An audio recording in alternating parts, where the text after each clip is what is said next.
Hello everyone and welcome to the epic second winter 2023-24 update from GavsWeatherVids. So here we go again, trying to bring you more winter data. We started our winter updates last week and we did update number 1 for you.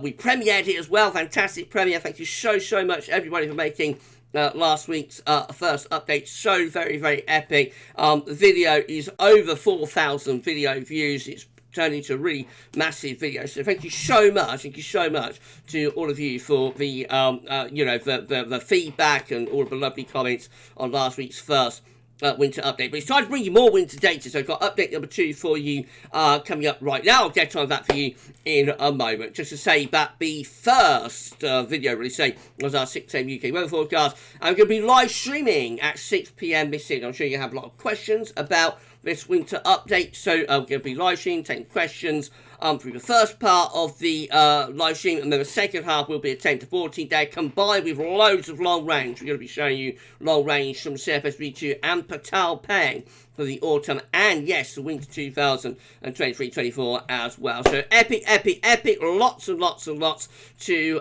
look forward to in the live stream, and I should see you a little bit later on for that. But of course, we've got a second winter update to do first. Now, thank you so much to Richard for the amazing, absolutely incredible winter updates gear. Thank you so much, Richard. I think this is probably one of your best, actually, although we say that every time, don't we? But it is so gorgeous, so beautiful. Thank you so much to amazing Richard Short for our wonderful winter updates gear. Richard's off on holiday in a couple of days, aren't you, Rich? So happy holidays, my friend, and we'll see you when you get back. Thank you so much, Richard. Also, thanks to Shrine as well. When we get to the parts of the video that both Richard and Shrine have helped with, and of course, I'll shout them out and give them a mention.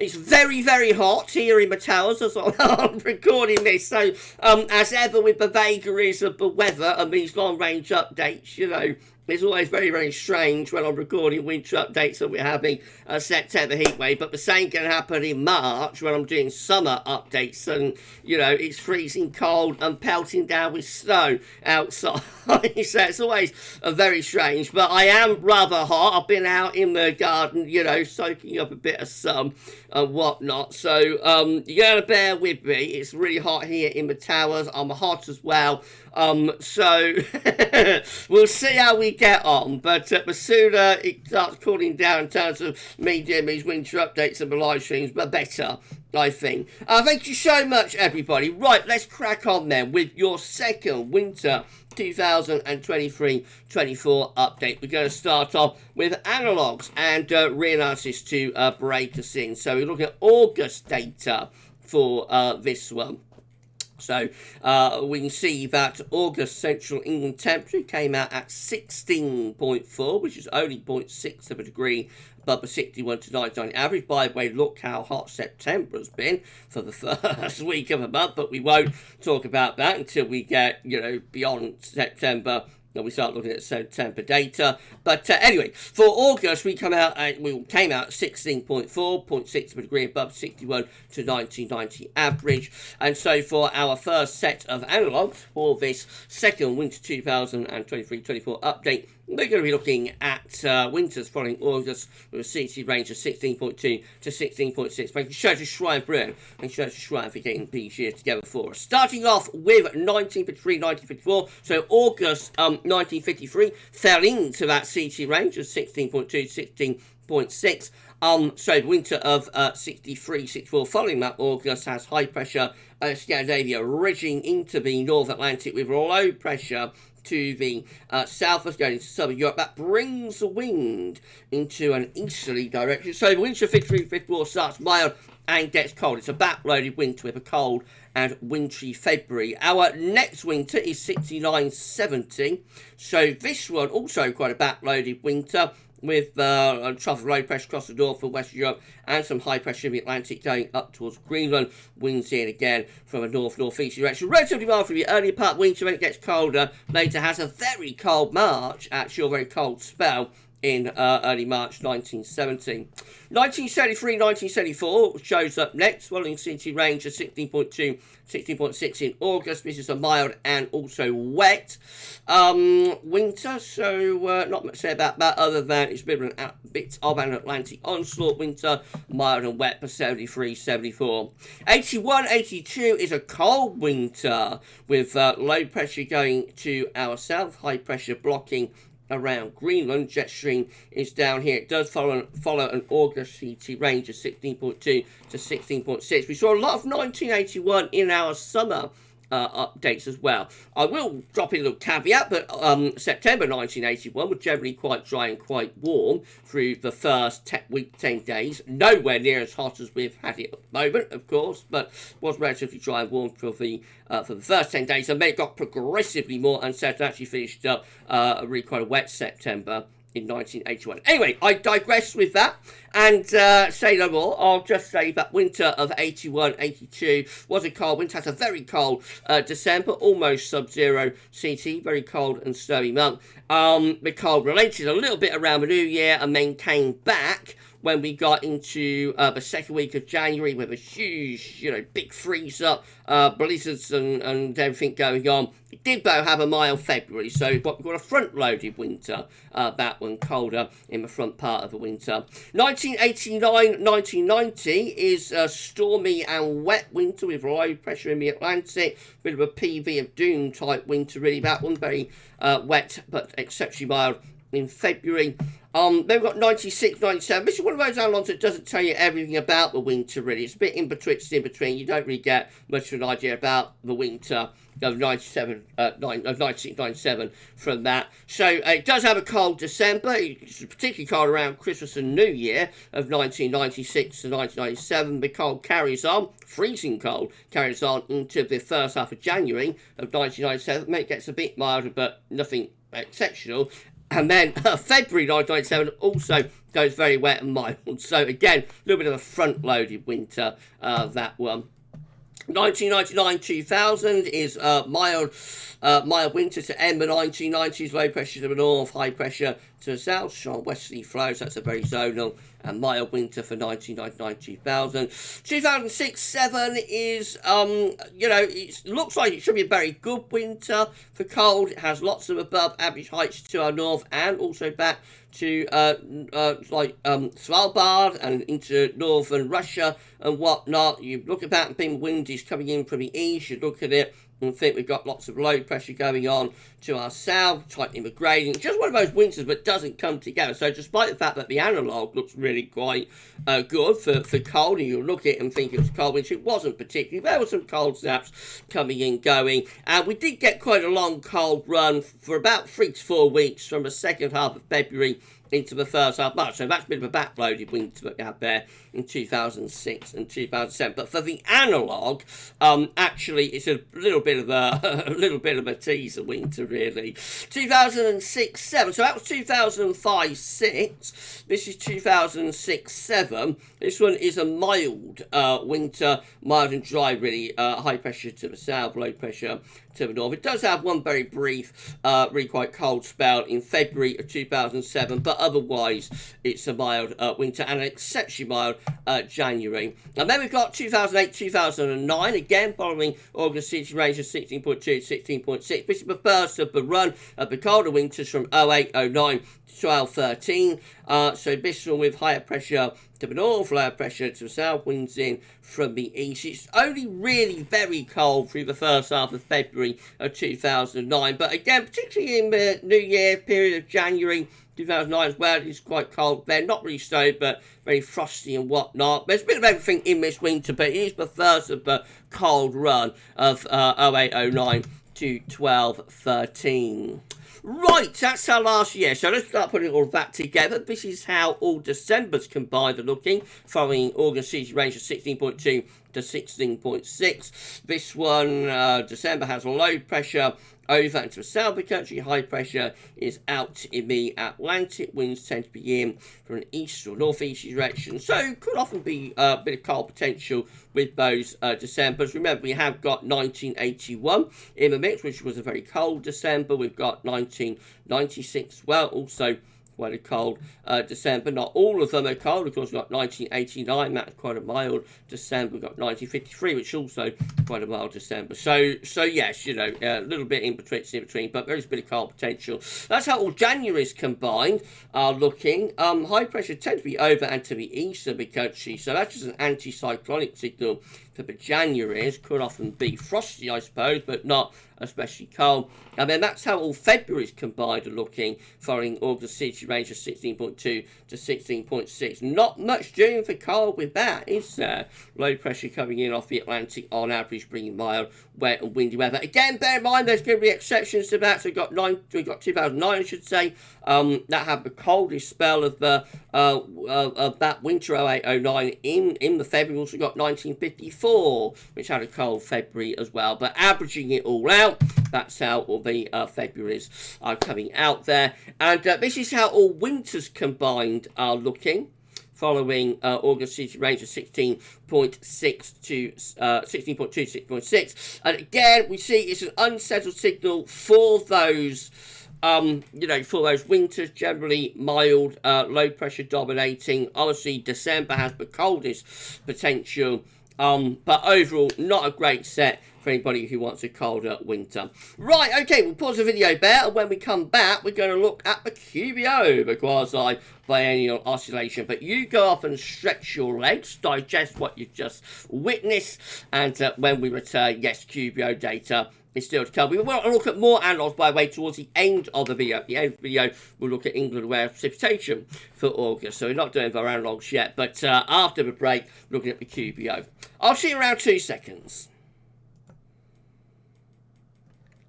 Okay, we're back and we're ready to resume the second Winter 2023-24 update from GavsWeatherVids. So here we go. It's time to bring you QBO data next. If you enjoyed this winter update so far, please you like, share, subscribe, show both do out. I'm absolutely boiling here in the tower, so I'm going to try and get through this second update as quickly as I can and get it done, and then go and stick my head in the freezer. Right, okay, so QBO data next, quasi-biennial oscillation. This is from NASA. With this, you have to think that these are the levels of the atmosphere from 10 HPA at the top of the atmosphere stratosphere to 30 to 50 HPA in the boundary level of the atmosphere that we call the troposphere. 30 HPA in the troposphere is where weather is taking place. The sandy brown colour there is the last westerly phase of the quasi-biennial oscillation. This blue-green area is the current easterly phase of the QBO, starting in the stratosphere and working its way down to the troposphere. So it confirms that, yes, the ECQBO has descended very nicely. No issues with it this time. Occasionally, over the past sort of 10, 15 years, we have had a couple of problems descending the ECQBO down from the stratosphere to the troposphere. Had a couple of failures of it. Not this time. The ECQBO had descended very, very nicely, very smooth descension of the ECQBO from the stratosphere to the troposphere. And so this confirms that winter 2023-24 will be an ECQBO winter. We have now got the QBO number in for August. So this is from NASA. If we come down to the current year to 2023, you can see that August QBO number came out at minus 9.88. So yes, the ECQBO is strengthening as it's descending. So you can see how we start 2023 with positive numbers, 12.50, 9.80, 10.93, 12.89, etc. So that, of course, is a strong westerly phase of the QBO. We see a very quick reversal through the earlier part of the summer. Our first negative month, our first proper ECQBO month is July at minus 5.96. And August strengthens that to minus 9.80. We will continue to see negative numbers through the rest of the months of 2023 and, of course, into 2024 as well. So yes, ECQBO is in the troposphere and it is strengthening and it is continuing to develop and also to descend. This is the Arctic oscillation observed in forecast chart. So the reason we look at the QBO, by the way, is that it's strengthened when you're in the western QBO. The zona westerlies are strengthened, so western QBOs can coincide with an increased chance of a milder winter for northern Europe and the North Atlantic, whereas an eastern QBO tends to weaken the zona westerlies, and so that coincides sometimes with colder winters. It's not that straightforward. There have been many eastern QBO winters that have been mild, and there have also been several western QBO winters that have been quite cold. Arctic oscillation observed and forecast. Remember, this is just an index that's reflecting the atmospheric state, not driving anything. So in terms of tells what the atmosphere is doing. Black line shows where we've been with the Arctic oscillation. Red lines at the end with GFS ensembles and forecast. The Arctic oscillation go. Currently, the AO is in a weekly positive phase, positive to weekly positive. We're going to see the Arctic oscillation, the forecast is right, going negative around the middle part of September and being weekly negative into the second half of September. So quite a change there. At the start of September, had a very positive AO, and now we see that the AO is going to be going negative in the second half of September. So when you've got a positive Arctic oscillation, you've got low pressure up over the pole. When you've got negative AO, you tend to get high pressure blocking over the pole. Now, if we have a look at the NAO, just here, we can see that is also going to be on the move. So currently, the North Atlantic oscillation, again, the black line shows where it's been with the NAO, red lines at the end, GFS samples forecast the NAO to go. So the black line shows that currently we are positive with the North Atlantic oscillation, could be going weekly positive in the next few days. And into the second half of September, we see the NAO also going negative. So both our indexes are on the move here. The AO going negative, the NAO going negative into the second half of September. Remember, it's always the weather that is driving the index. So the reason the index is going negative there is that the weather pattern itself is changing, and that could well be changing to something rather cooler and maybe more unsettled for northern and western Europe compared to what we've had with the first half of this September with this positive AO-NAO combination. So signs of a change there, possibly to something cooler and wetter. Looking at Eurasian snow cover and Arctic sea ice next. So again, we can see that when we did the first winter 2023-24 update, we had got some white patches here across eastern parts of Siberia. We noted that, you know, but there was a little bit of snow over the far eastern portion of Siberia. How has that changed in the last week? Let's have a look. So that's the 1st of September. This is the 8th of September. And overall, not much change. So one or two areas have lost a little bit. One or two areas have gained a little bit. We've had a bit of a gain just there with that white patch. We've lost a little bit from the white patches just there. I think gained a little bit just here. So overall, I don't think there's been much change to the total snow coverage, but the areas that are covered are a little bit different there. Again, probably a little bit above what you expect though for this point in September. It's very, very early on in the month, of course. As far as Arctic sea ice is concerned, we have lost more Arctic sea ice. So the yellow area is Arctic sea ice, of course. So you can see that we have lost a little bit more of that yellow from around here. The melt season is continuing. This whole area will fill up with snow by the time we get through to the end of November. We'll be monitoring how quickly that happens in our winter updates, of course, and this becomes much more of a focus, much more pivotal when we get in towards the last stage of September and through October. How are we doing for Arctic sea ice extent as we come towards the minimum for this season? Well, this blue line is 2023's melt season. So you can see that we have had a big melt season, of course. That's our maximum Arctic sea ice extent up here back around the end of the winter. This is where we are right now. Big melt season has taken place. It looks like that blue line is starting to flatten off, doesn't it? So we might just about have reached our minimum for this year. But how are we comparing to previous years? Let's have a look. So we'll put in the oldest 20-year average, which is 10-year average, which is 79 to 1990. It is very high here in the town, so you've got to bear with me. And obviously we are way, way below the 79 to 1990 average. We've also got 91 to 2000, we're well below that average as well. 2001 to 2010, we are below that average, and 2011 to to 2020, we're virtually bang on our most recent 10-year average. So obviously a big melt season, as we have seen a lot during the last 10 years, but no worse. You know, we haven't done any worse than our most recent 10-year average. Let's get rid of those and see how we're comparing to past years. So let's put in 2022 first of all. So we're actually under last year, a little bit under last year for Arctic Circle Extent. We have had a bigger melt season we have in 2022. That is 2021. Again, we are under 2021 for this melt season. That is 2020, and we're a bit above 2020. So I think 2020 was the lowest, other than the record minimum year. More about that year in a moment. So we're above 2020.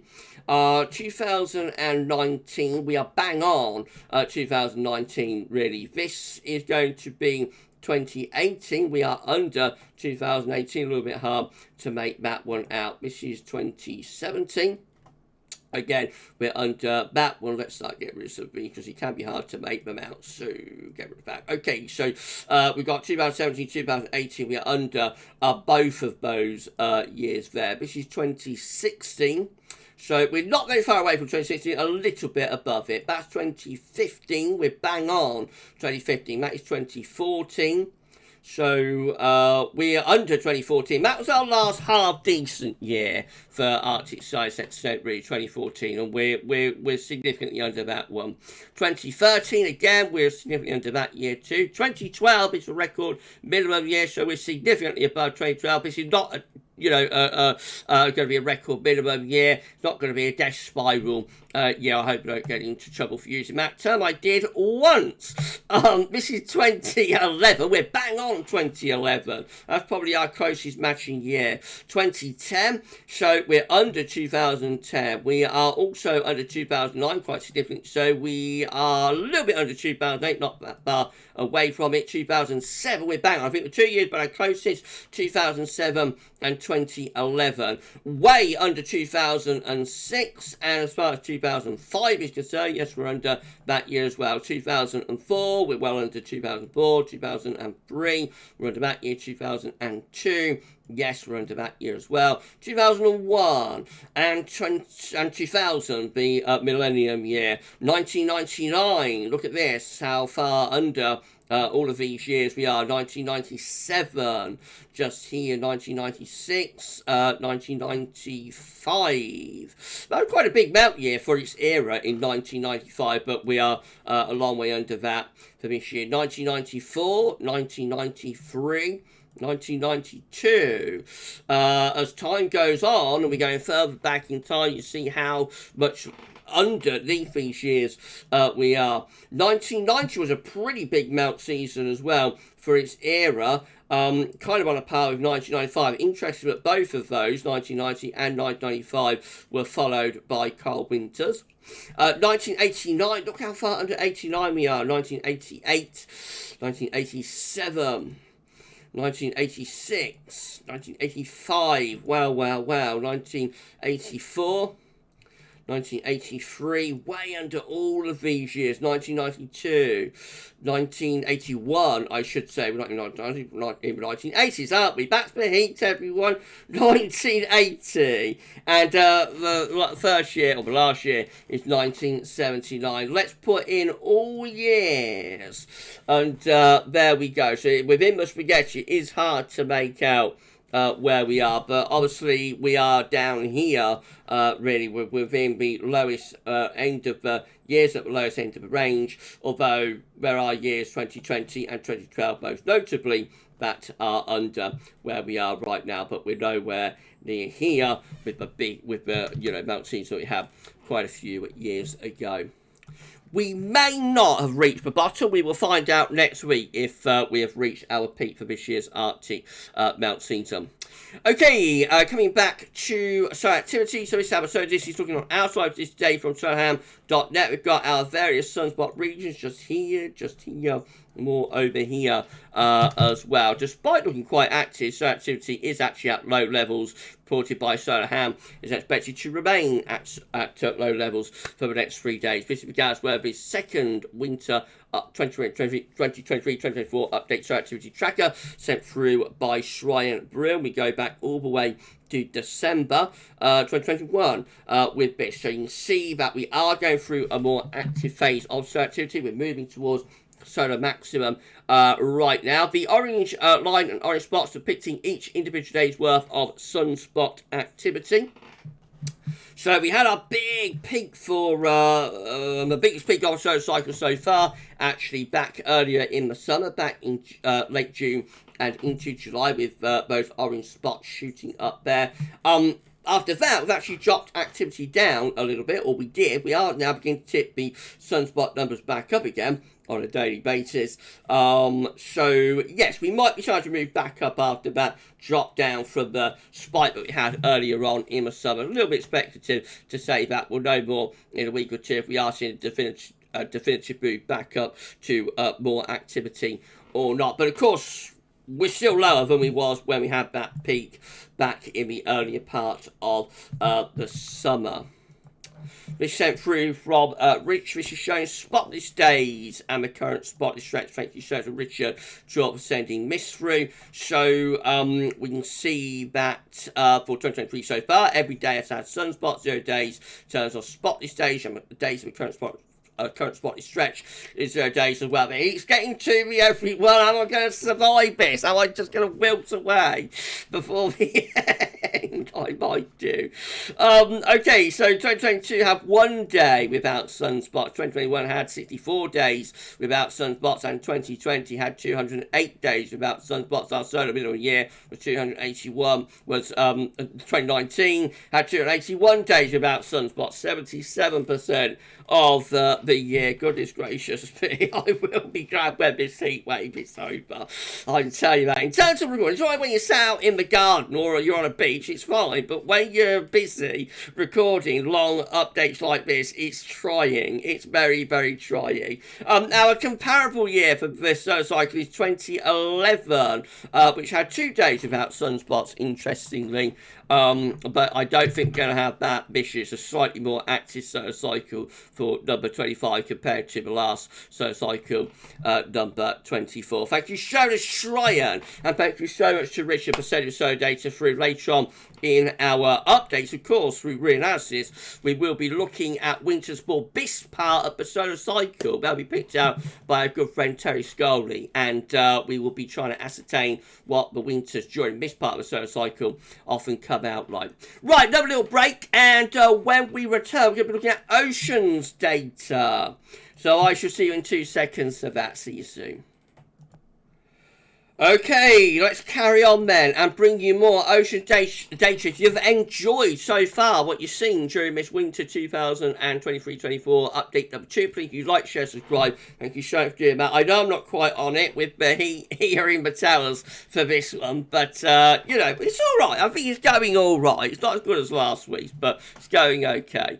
Right, let's have a look at some oceans data then. Thank you so much, Richard, for the gift. Right, here we go then. This is how the oceans we're looking when we did last week's first winter update. So we've got 4 areas of interest: the ENSO region here, Equatorial Pacific, got the Northern Pacific there, we've got the Indian Ocean, and we've got the Atlantic Ocean just there. Right, that's how things were looking last week. This is the latest as of the 8th of April, 8th of September, I should say. What are you talking about, Gav? What are you on about? It's the heat, it's the heat, it's the heat. It's very, very hot for me here. Right, okay. So, let's deal with the ENSO region, first of all. So, actually, we might have seen a little bit of a weakening of the El Nino signal in the eastern portion of the actual Pacific Ocean. So that's how things were looking last week. Red's going almost to blacks there. This is the latest, and you can see we have faded away the intensity of the colour a little bit. So in the eastern portion of the actual Pacific Ocean, I think the temperature is beginning to come down a little bit. Has there been a corresponding strengthening in the central region? So this is the central region just here. Has there been a strengthening over the past week. Not really, is there? Not that obvious, but there's been a strengthening through here. So at the moment, we've weakened it a little bit in the eastern portion and not really strengthened things in the central portion. Remember, we talked last week about Central Basin Madoki El Nino, so we're expecting, the CFS V2 forecast is correct, that we will cool things down through here and warm things up through here, and that will be what we call a Madoki central base El Nino. We'll be keeping an eye out for that. Let's go further north into the Pacific. So again, that situation last week in the Northern Pacific, this situation this week remains very warm in the northeastern Pacific with both sea surface temperature anomalies, and the cold PDO signature, this blue area here, has weakened a little bit compared to last week. So that was last week with that cold and average area sea surface temperature anomalies. You see that's weakened a little bit over the past week. That's got a pincer movement going on. So under a lot of pressure at the moment with warm and average SST anomalies to the south and also to the north of it. So we'll see whether that is able to hold on that cold PDO signature. Over in the Indian Ocean, the positive IOD continues. We confirmed that we are in a positive IOD and expect to remain so through to the winter in last week's first update. So warm and average sea surface temperature is just here, cool and average over towards Indonesia. That separating, the Indian Ocean is the signature of the positive IOD. In the North Atlantic, again, let's go back to last week. That's the scenario in the North Atlantic last week. This is the scenario this week. Very warm in all regions, really. Very warm from Newfoundland to Greenland and then towards the UK and up towards Iceland. Very warm through the tropical Atlantic as well. Explains why we're seeing such a big hurricane season for an El Nino year. In between, it's a little bit cooler. It isn't particularly cold, but it's a little bit cooler. Again, we're not all that far away from a tripod. It's not a classic tripod signature, but as we saw, back in May, actually, when we based did the NAO forecast based on the SST anomalies from May 2023. We're not that far from a tripod signature, so a lot to keep an eye on in the North Atlantic over the next few weeks and next couple of months. Solar Oscillation Index looks like this. Again, we've got negativity of the SY going on, measuring air pressures between Tahiti and Darwin. This is the overall SOI number. So you see negative, negative, negative, a little bit negative, ever so slight negative, a little bit negative, negative, very negative. So the ocean is coupled with the atmosphere, despite that slight weakening of El Nino in the eastern portion of the actual Pacific Ocean we've seen over the past week. Slight weakening of the El Nino signature. I would expect that that we're going to see further strengthening over the next few months, given that the atmosphere and the oceans are coupled with one another. That's what CFSV2 is forecasting. So again, we've got temperature anomalies on the side, dates and month periods along the bottom, starting off just here, which is weak to borderline moderate El Nino territory. CFSV2 forecasting that the El Nino will go eventually by November and the end of the year to moderate to borderline strong El Nino territory. It is backed off its Super Nino prediction. Is it still going for a Madoki? This is region 1 and 2, and yes, so you can see that again it's forecasting that we go from here to here by the time we get to November-ish. So it is forecasting that region 3-4 will be cold, but region 1-2 therefore is predicting a central base Madoki El Nino.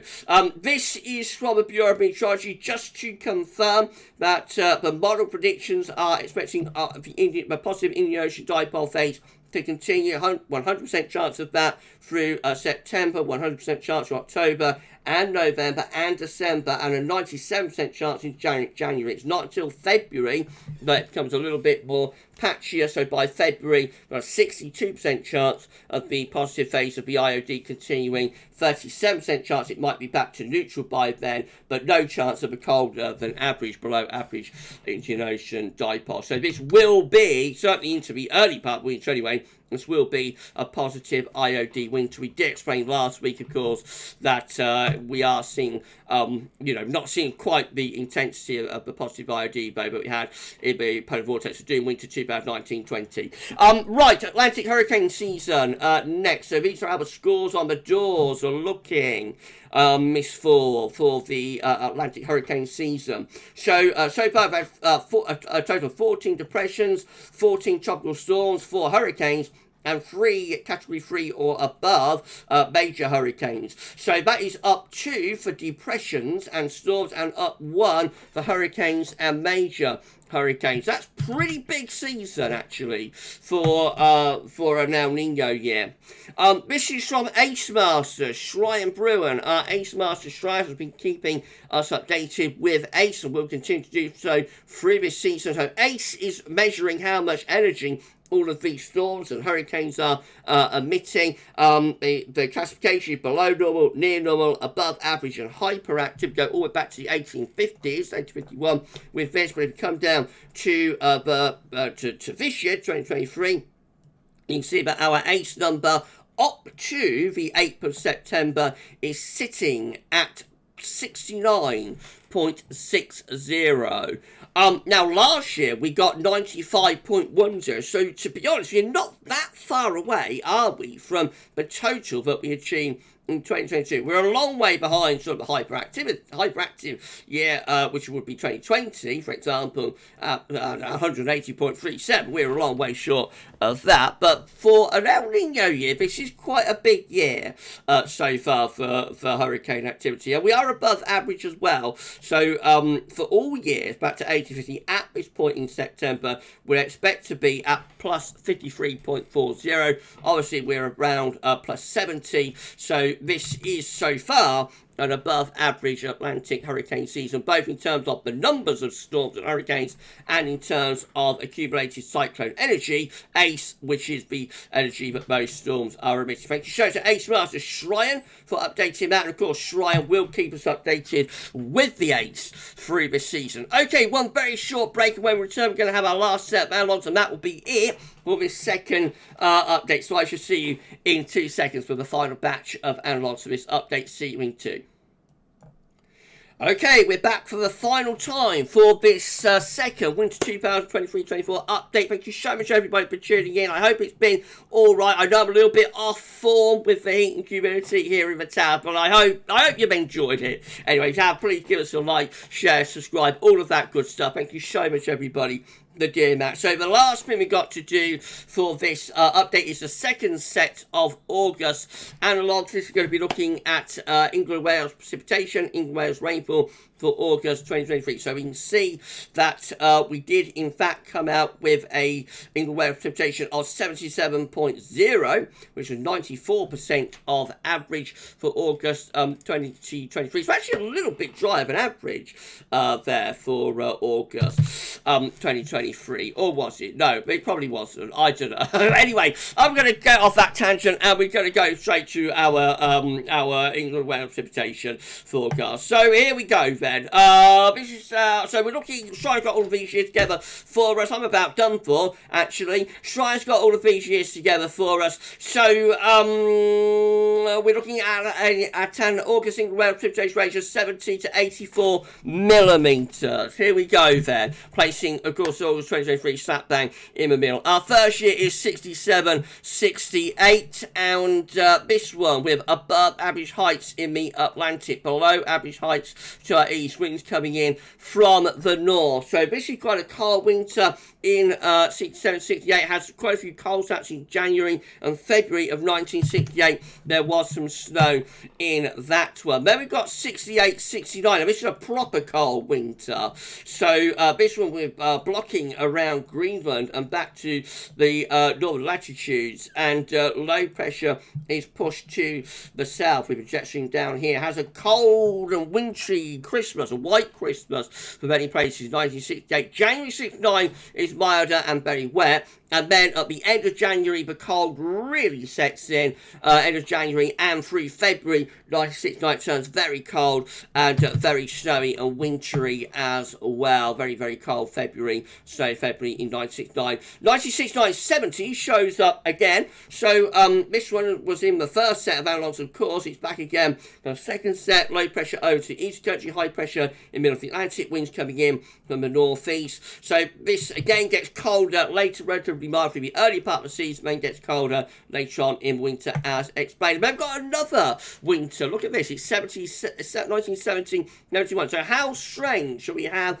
that England and Wales precipitation for August of 84 millimeters, 1967, 1968, 1969, and 1970. How bizarre is that? The winter of 1970-1971 has a cold December and a white Christmas with high pressure to the north, low pressure to the south, winds in from the east. However, January and February of 71 are generally mild. 94, 95, so after those 4 back-to-back years, we got to wait until 1994 for the next time we get this England weather precipitation range of 70 to 84 millimeters. This one is mild and wet, really, with low pressure to the north, high pressure to the south, winds in from the west. That's another one of those very mild and wet zonal 1990s winters. 96, 97 is back again. This one with higher pressure over to the east coast, low pressure out west. Doesn't tell you everything you need to know about that winter. It's a front load winter, cold in December, very cold around Christmas to New Year to early January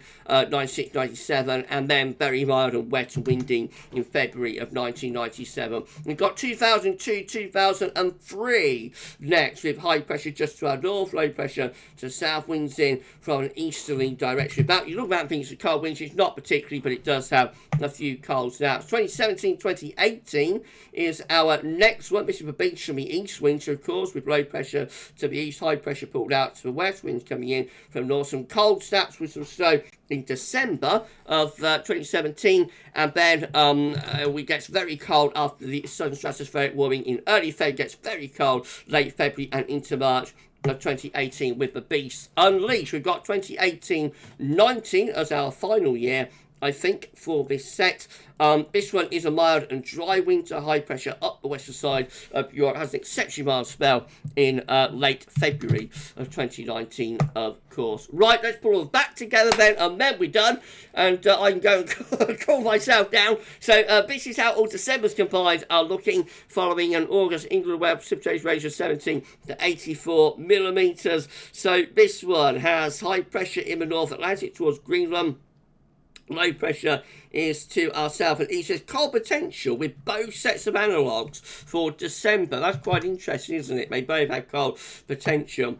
Now, that's how all January's combined are looking, and in complete contrast to the first set of analogues, we have cold potential for the Januaries as well, with low pressure tending to be pushed further southwards and high pressure more centred towards Greenland. Again, you could envisage we're pulling cold easterly, northeasterly winds with those Januaries. All Februaries combined, we lose that cold signal. So the Februaries turn milder and wetter on average. Again, you know, exceptions to this. We've got 1969 in the mix, for example. So, yeah, there's always exceptions to any rule, generally mild and wet. And finally, this is how all winters combined are looking, with low pressure to our south, high pressure to the north. There is a cold signal, particularly for December and January, less so for February, when we have an England Wales precipitation range in August of 70 to 84 millimetres. And we're done. Thank goodness for that. I can go... I could go and cool myself down at 42 minutes. That is your second winter 2023-24 update. I have to say, this is the most unpleasant long-range update that I've done for a long time, actually. I am absolutely boiling and having a job to keep my train of thought, to be honest, right now. So that's out of the way. Hopefully by the time I do next week's third update, we'll be on a cool down and it'll be a more pleasurable recording experience. But of course, in this job, I have to take the warm with the smooth, the warm with the cool with the smooth. I don't know what I'm saying. You know what I mean. Had to take it as it comes. Anyway, thank you so to Shrine, thank you so to Richard for the update on this, for the help on this second winter 2023-24 update. Amazing. Thank you so much to both Shrine and also to Richard. I'm going to go and stop the video there. We'll be discussing this winter update at 6 p.m. this evening. So if you've got any questions, come back at 6 and we'll have a chat about the winter update, and we'll show you loads of long range of that, and we'll do a 10 to 14 day as well. Next week's third winter update will be released same time, same place, so I shall see you then for that one. For the second winter 2023 winter update from GavsWeatherVids, that's all for now, and thank you so much for watching.